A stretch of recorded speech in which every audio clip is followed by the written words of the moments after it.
Guardian Chronicles. Let's Talk Life. This is part 2 of Life with a Caregiver with our girl Kris at Life with Grams on YouTube, TikTok, Instagram, everywhere. She takes care of her grandmother who has dementia. We just left Instagram, guys. So if you're interested in part 1, which you should be, go over to Instagram after you finish watching this so that we can discuss life being a caregiver and we can help you guys and give you tips and tricks in taking care of your loved one. Now, with this being part 2, just so that you know, when she's talking, I'm listening to her. I'm just looking down at my little cheat sheet here. If you see me looking down, you guys know why.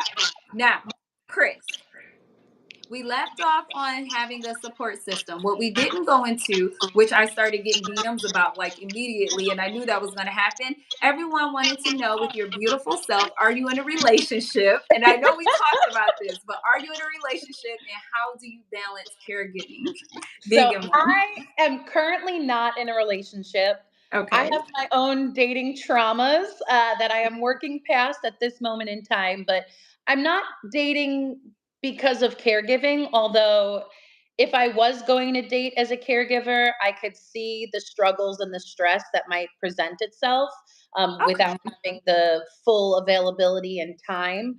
And it's kind of like, uh, this is my plus one. She's coming with me everywhere. So if you're gonna date me, you're gonna have to understand life of a caregiver. And so yeah, I'm currently not dating. Me and you have talked privately about my traumas around it. So we have through it. We're working through it. But you know what, though? I like it because it gives the best of both worlds when we talk about the topic, because even though you're not, it doesn't mean that you won't be. You never know what the future holds. And then I'm a caregiver who is in a relationship. But again, guys, if you're new to this or you're just coming on in, so her grandmother lives with her. I'm legal guardian of my mom and legal co-guardian of my aunt. They don't live with me. They both have bipolar schizophrenia, but balancing a relationship, I think I've done it pretty well. In the past, I haven't had anyone say anything, but it does have its moments. And I can only imagine, like, if my mom had lived with me, what it would have looked like. Because even when she would visit, and my boyfriend and I lived together years ago, and this was a different boyfriend than what I have now. When I tell you, Kris, like, it would be moments of a little jealousy, like, oh, well, you're taking care of your mom today. I thought we were going to go out and hang out. And I'm like, yeah, but I told my mom we were going to hang out. So we would run into those things, just in case you guys watching were interested in that. Those were like little situations that would happen. But yeah, I had a few friends like that, unfortunately. I mean, a lot of my friends were very understanding, but I think caregiving is a journey of kind of strengthening relationships and letting relationships go. And it really depends on the kind of people you have involved. There was definitely people in my life who didn't know the capacity. Oh, there it goes, doing that thing again. Oh, no. Oh, yeah, you did freeze just a little bit. That's okay. Unfreeze. Yeah, it wouldn't let me click the link on my laptop. Okay. But anyways, so yeah, friendships and everything, it's a dynamic that's hard because you are constantly thinking about another person. When relationships, friendships, even family, it's a two-way street. And so when you're not able to give your full self, it can cause some issues. So yeah.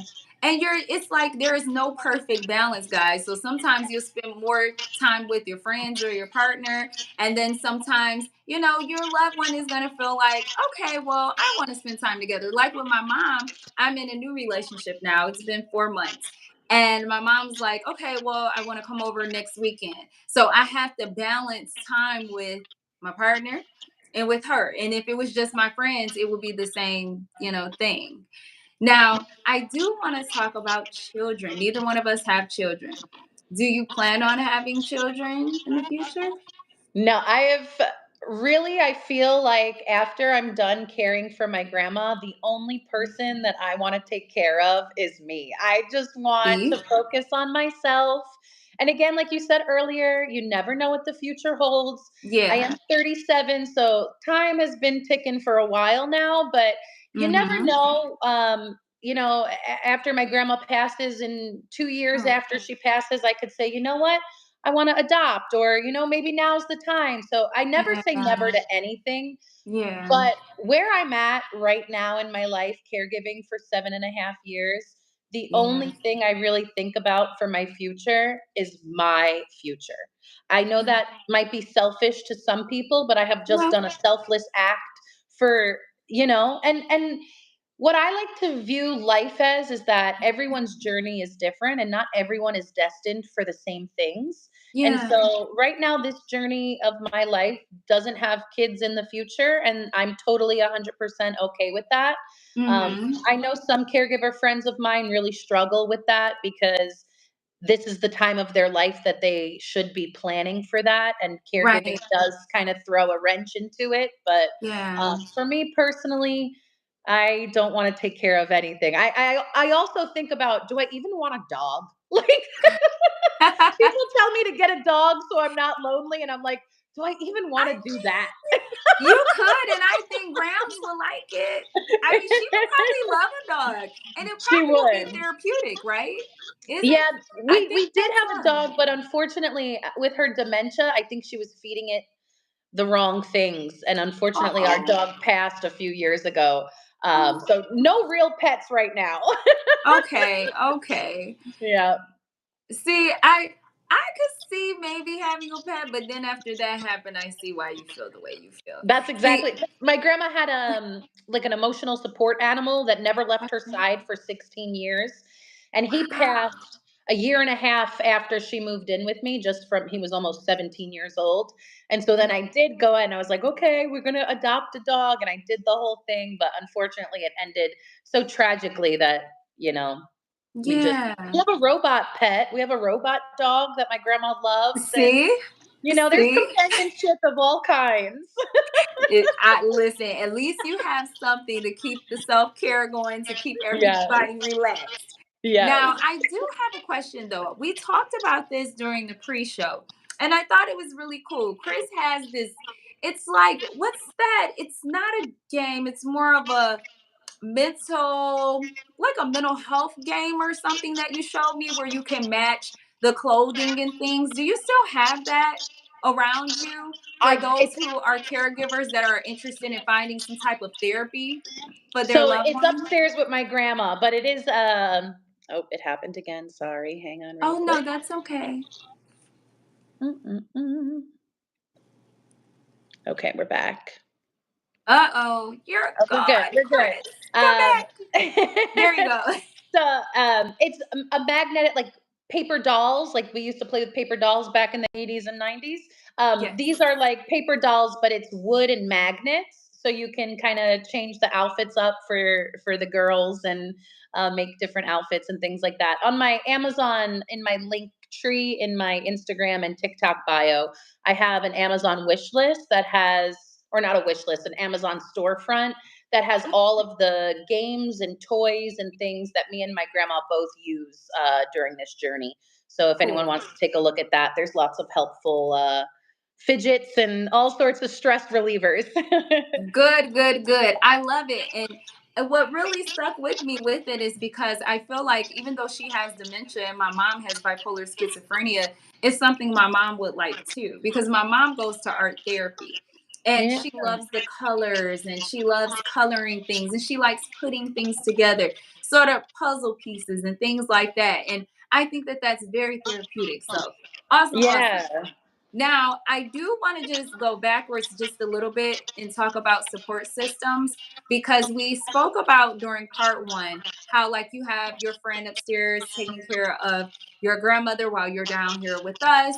But have you ever had to cut a friend off because they weren't supporting you? And then how did you go about that?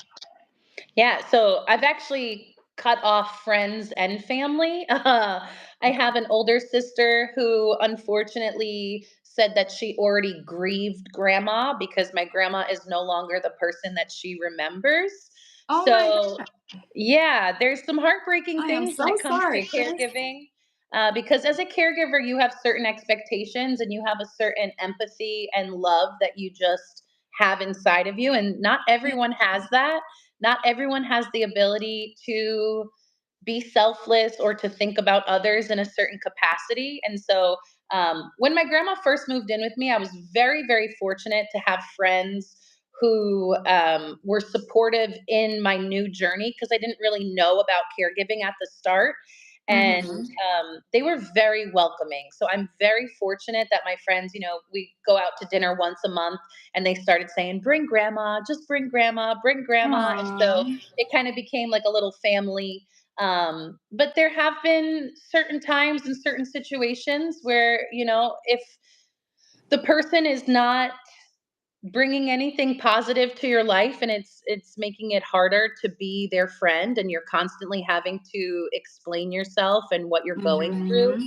then maybe that friendship has sailed its course. I've had that with a longtime childhood friend where we just no longer had what we used to have, and it became draining to constantly say, no, I can't do that, I have grandma, no, it's not that easy to do Right. that. And so some people will get it and some people won't. Mm-hmm. And if you're out there right now and you're struggling with friends or family and the expectations that maybe you have for your friends or family showing up, there are millions of people in this world, and there is community out there for you. I have learned to stop pulling from people who don't have anything to grab. So Mm. what I mean by that is, for so long I resented my mom for not being a hands-on caregiver, and I have learned that my mom shows up in the ways that she's capable. And so I could Mm-hmm. either accept the help that she is offering, or I could accept no help at all. So for me, it was a real Mm-hmm. journey of learning and understanding other people's boundaries and things like that as well. Oh, Um, tell yeah, it, so it's Kris. a lot. Tell it, Kris. I tell you, I speak to that so strongly because when my aunt, which I think she has a little bit of dementia, even though she was tested and it was negative, I want to get her tested again because she wanders off in things. Uh-oh, Kris. Oh, now you're back. We're good. Now, with my aunt, when she will run away again, I live in Detroit, she will run downtown Detroit. We can't find her. I'm the one running to get her. And her daughter at the time, and this is where I was about to get to the whole boundary thing, her daughter would never go with me, and it caused friction between us. And we just actually rekindled our cousinship, but she knows how I feel, so it isn't, a secret. But I remember when we rekindled within the past month, because my aunt had an episode, she ran downtown Detroit again, and when she had her episode, we got back together, we talked, and she was like, listen, I can't do that. All right.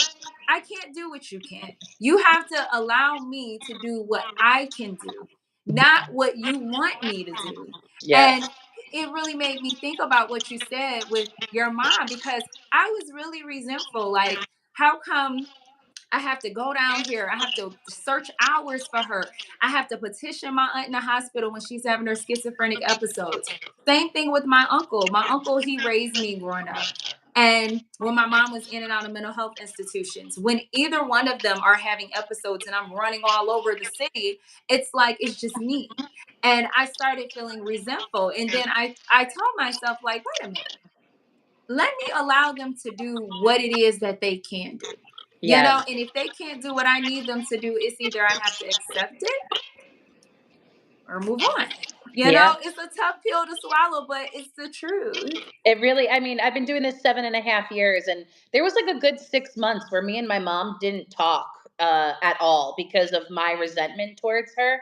Oh And my it gosh. was really bad for everyone involved. And I think it's really important to put the ego aside and put your Hmm. expectations aside, because, Yes. again, not everyone cares in the same capacity. It doesn't mean Yeah. my mom didn't care about her mom. It's just that my mom's physical, emotional abilities to be there are not the same as mine. I find Correct. it joy. I find, purpose in taking care. My mom only Me finds the too. frustration. So I can't fault her for being who she is. And so Hmm. you really have to look at the relationships and listen too. You have to be able to communicate. And I think as humans, we sometimes Hmm. have a hard time communicating because we're always Hmm. we're not really on the listening end. And so I Right. was able to listen to my mom and what she needed out of this. And so, now I have a great relationship, and she provides what she's able to. And so that's Yeah. where it's at. Yeah. And I'm more like you and your mom. It's both for me. So it's stressful, but it also brings me joy. But it only brings me joy knowing that my mom is good. I still go through moments in caregiving, which I'm like, okay, God, because I'm spiritual, guys, in case you don't know. Kris knows I am. But I'm like, I'd be like, okay, God, why does my mom have to go through this? Why does my aunt have to go through this? Sometimes I get those phone calls from the managers, and I'm like, and actually, let me correct that. Majority of the time, when I get a call from the manager at the group home, I'm like, what is going on? What does bring me joy is when I go to my mom and we go shopping, we enjoy life together when she's mentally good, Yeah. but I'm right where you and your mom is. I'm both of you. And that's the thing, we're all different people. And so Yes. we're all different, and we all have different expectations and different ideas of what is, acceptable and not. And so Yeah. yeah, don't be afraid to communicate with the people in your life, and also don't be afraid, I think that time where me and my mom, oh, this phone. Oh no. Sorry. That's okay. Look, it's the first live. We're gonna go back on this once our platforms are real blown up, and we're gonna Yeah. be like, girl, it was a journey. There's technology, man. It's always something, but Yes. I don't even remember what I was saying. Something about my mom, but that's all right. Uh, well, how you guys' relationship after you had the break, Oh, it I was allowed saying you that the guys to be able break, to come back and yeah, reevaluate your relationship. the break was necessary. And I think that sometimes, if you're constantly doing this with somebody, button heads over and over again, Yeah. that maybe some time separated and focus on yourselves is an okay thing. That really did help us. And then, like Mm-hmm. my childhood friend, we're just not friends anymore, but I still love Oh, and respect her for what we had in our childhood and who yeah. we were in that relationship. But sometimes, you're not meant to go into the next season with certain people, and that's okay too. That is very true. That is very true. And I learned with my cousin, with us rekindling, it's sad that, like you just said earlier, all we had to do is listen to each other. We were both too busy. My cousin and I were too busy trying to talk. We were talking and wanting each other to do things that each other didn't want to do. Instead of Exactly. saying, hey, cousin, what is it that you can do to help here? And then she tell me, Christina, what is it that you feel comfortable with doing? It's interesting when you're asking for help or you're getting that support. Communication is key. Yeah. Now, I do want to maneuver over to, because I thought this was a really good question. I had wrote it down during our pre-show. You said we were talking about caregiving after transition. Would you want to continue caregiving after your grandmother transitions? Yeah. So I think we talked about this a little bit earlier, Mm-hmm. where I only want to take care of myself. Mm-hmm. Yep, we uh, did. We did. I don't think that I would be emotionally able right To do after, it. to be a caregiver for anybody else. I think, like, Yeah. the trauma would still be there. Who knows? Again, we never say never. We never know what the future holds. If 10 Mm-hmm. years after my grandma passes, I find myself in a nursing home being a events coordinator, or some, who Yeah. knows? I don't know, but I Yeah. know that right now, looking at the future, no. I will still continue advocacy, awareness. I love to talk about dementia, Alzheimer's, and caregiving. So Mm-hmm. that will never not be a part of who I am. It is embedded in me now forever. I will always have the caregiver fight spirit and love. But Mm-hmm. I don't know if I will ever be a physical hands-on caregiver again. Even my Okay. mom has mentioned that. She's like, please don't take care of me. She's like, Ah. please don't. And so, that's her wishes, and I'll respect that. And, she could do her own thing and I'll do my own thing. But yeah, as of Okay. right now, definitely not. Now I have a question. This was off record. It's not even in my notes, but now I have a question. Would you want someone in your family to caregive for you? If needed, God forbid, in Jesus' name, amen. Yes. But yes, I would. I would. Okay. I think I come from the perspective that my grandma always had, and it's like we're family, we love each other, be there for one another. Yeah. Um, whereas my mom views it as like you've given up your life, you have nothing, you do not, like Yeah. everyone has their own view of it. But yeah, if anything were to ever happen to me, I think that if it's not going to be a family member, someone that I love deeply in some Mhm. capacity, a friend or whatever the future holds for me. But I think that having the love with me and my grandma, Mhm. I can't picture her not having someone around that loves her like this. And Okay. so, yeah, I mean, I don't have to live in their house, but please come and see me every day. Okay. So you wouldn't mind like assisted living facility, but they have to see you all the time. Make sure you're good. Yes, please Okay. come visit me. I don't want to be lonely.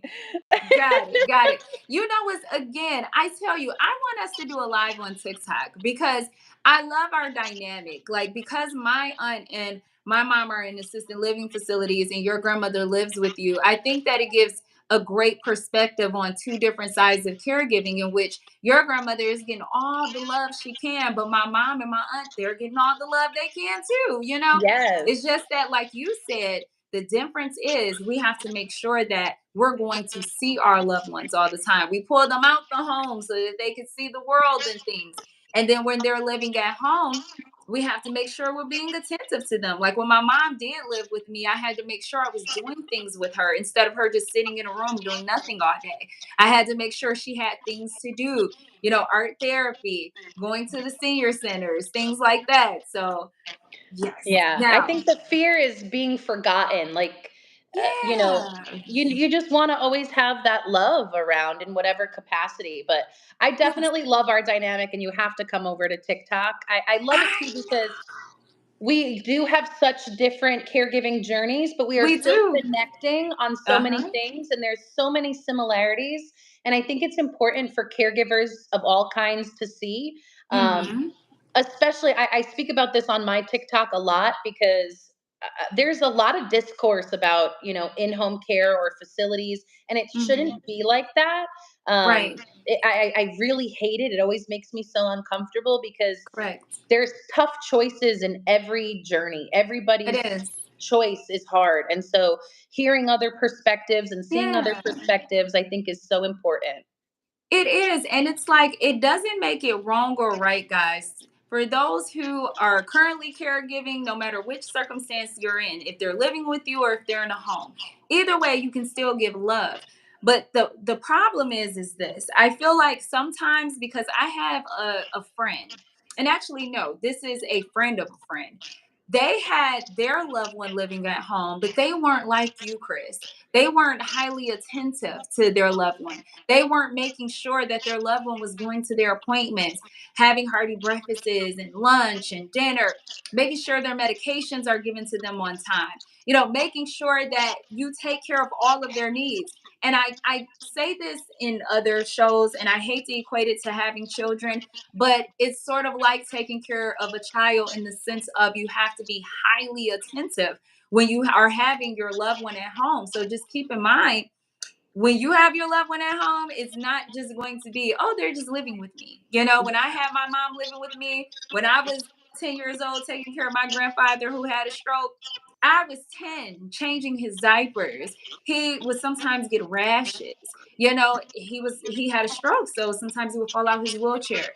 I was a little thing, okay? I couldn't pick him up and get him out his wheelchair. He Yeah. would have to roll over, and it's like all kinds of different things that you guys have to consider as caregivers before making the decision to either have them live in a facility or living with you. And if you decide to have them live with you, like Kris, her platform is amazing to watch because she's able to guide you and show you and give you some ideas. You're going to have your own way of doing things.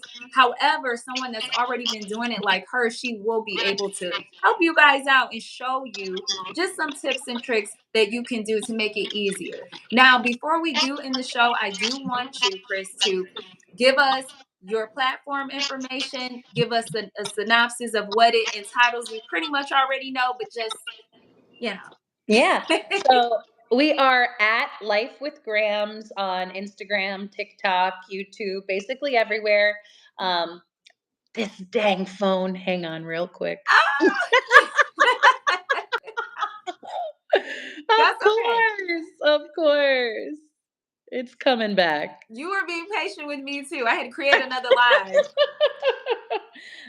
But yeah, so on my page, you'll find a lot of love, a lot of positivity. It's the journey of a grandma and a granddaughter navigating Alzheimer's disease through the end stages. My grandma, we made our Instagram in 2017. So it's now Wow. 2024. We've been documenting for a while. And yeah, it's all about community and support, though. So if you're a caregiver going through it and you need a friend, you need an ear, we are here for you.